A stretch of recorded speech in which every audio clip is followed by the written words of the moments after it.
السلام علیکم ورحمۃ اللہ وبرکاتہ۔ 5 کلمے جو عام طور پر ہم رات میں سوتے وقت اپنے بچوں کو پڑھاتے ہیں، بعض ماں باپ کو اس کا خیال نہیں ہوتا کہ ہم کیا بچوں کو تجوید سے پڑھا رہے ہیں یا صحیح پڑھا رہے ہیں، بلکہ انہیں جیسا آتا ہے وہ ویسے پڑھا دیتے ہیں۔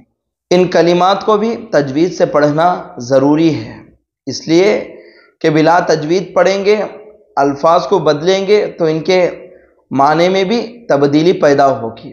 تو صحیح طریقہ کیا ہے، آپ سنیں اور اس طریقے سے اپنے بچوں کو پڑھائیں۔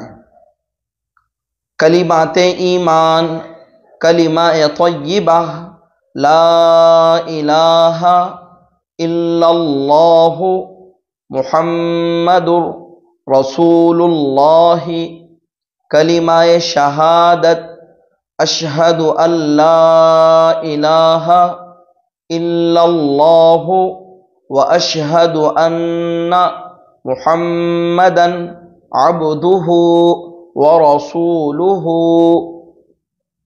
کلمہ تمجید، سبحان اللہ والحمد للہ ولا الہ الا اللہ واللہ اکبر ولا حول ولا قوة الا باللہ العلی العظیم، کلمہ توحید، لا الہ الا اللہ وحدہ لا شریک لہ، لہ الملک ولہ الحمد وہو علی کل شیء قدیر، کلمہ استغفار، استغفر اللہ الذی لا الہ الا هو الحی القیوم واتوب الیہ۔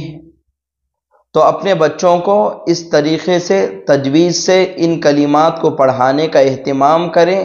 اللہ تعالیٰ سے دعا ہے کہ اللہ تعالیٰ ہمارے بچوں کی تعلیم اور تجوید میں اللہ برکت عطا فرمائے۔